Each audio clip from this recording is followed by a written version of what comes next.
Hello दोस्तों, आज अपन English सीखेंगे स्टोरी के माध्यम से। चलो स्टार्ट करते हैं। वन डे, एक दिन। आ लैम्प, लैम्प का मतलब होता है भेड़ का बच्चा। वॉस का मतलब होता है था। ईटिंग, ईटिंग का मतलब खा रहा या खा रही। स्वीट, स्वीट का मतलब मीठी या मीठा। ग्रास, ग्रास का मतलब होता है घास। अबे, अबे का मतलब दूर। फ्रॉम मतलब से। हर, हर मतलब अपने। फ्लॉक, फ्लॉक मतलब झुंड। ऑफ मतलब के। शीप, शीप मतलब भेड़। इसका मतलब सेंटेंस का मतलब हुआ, one day a lamb was eating sweet grass away from her flock of sheep। एक दिन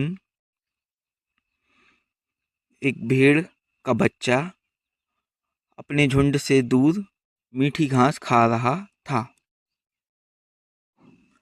सी डिड नॉट, सी, सी का मतलब होता है उसने। डिड नॉट का मतलब होता है नहीं किया। नोटिस मतलब ध्यान। आ वॉल्फ का मतलब होता है भेड़िया। वॉकिंग का मतलब होता है चलना।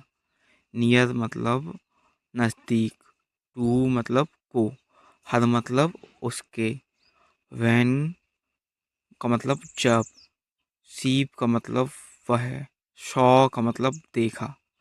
द वॉल्फ, भेड़िया मतलब वॉल्फ का मतलब भेड़िया। सी, सी का मतलब वह। स्टार्टेड मतलब होता है शुरू कर दिया। प्लीडिंग मतलब होता है प्रार्थना करना। प्लीज, प्लीज का मतलब है कृपया। डू नॉट, डू नॉट का मतलब है ऐसा ना करें। ईट, ईट का मतलब खाओ। मी का मतलब है मुझे। सेंटेंस का मतलब है she did not notice a wolf walking nearer to her।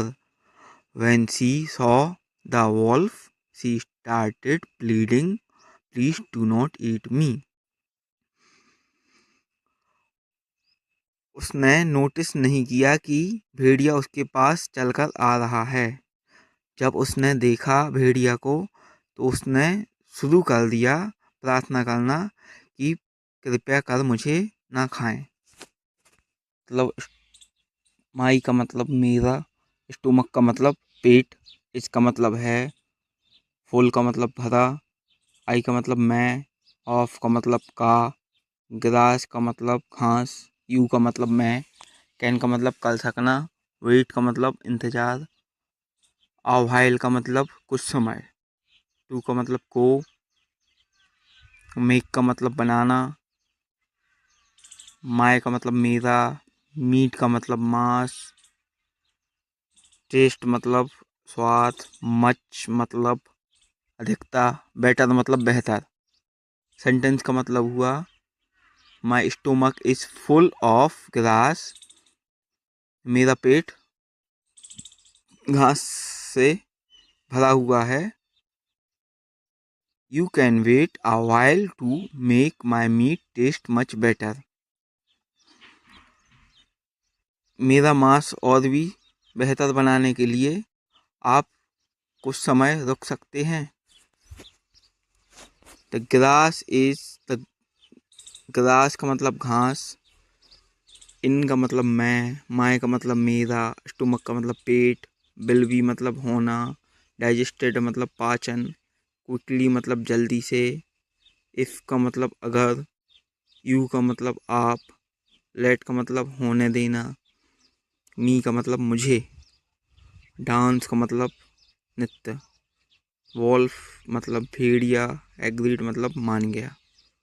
Grass in my stomach will be digested quickly if you let me dance. अगर आप मुझे डांस करने देंगे तो घास जल्दी मेरे पेट में पच जाएगी।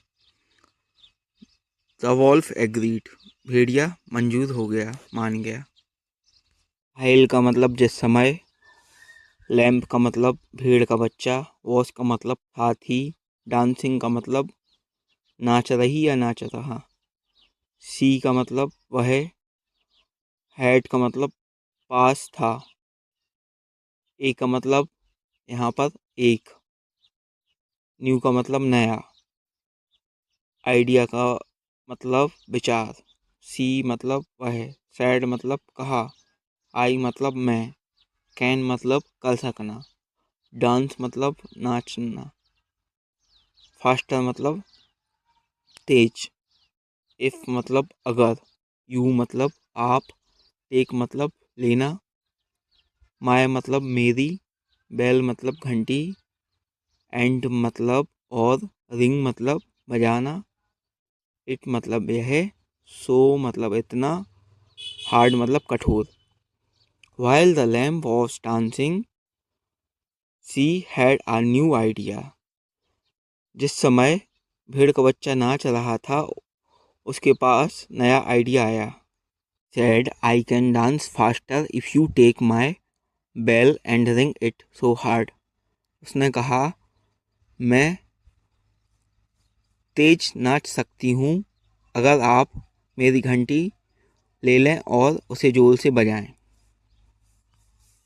द वॉल्फ, वॉल्फ का मतलब भेड़िया, टुक का मतलब लिया, वेल का मतलब घंटी, एंड का मतलब और, स्टार्टेड मतलब शुरू कर दिया।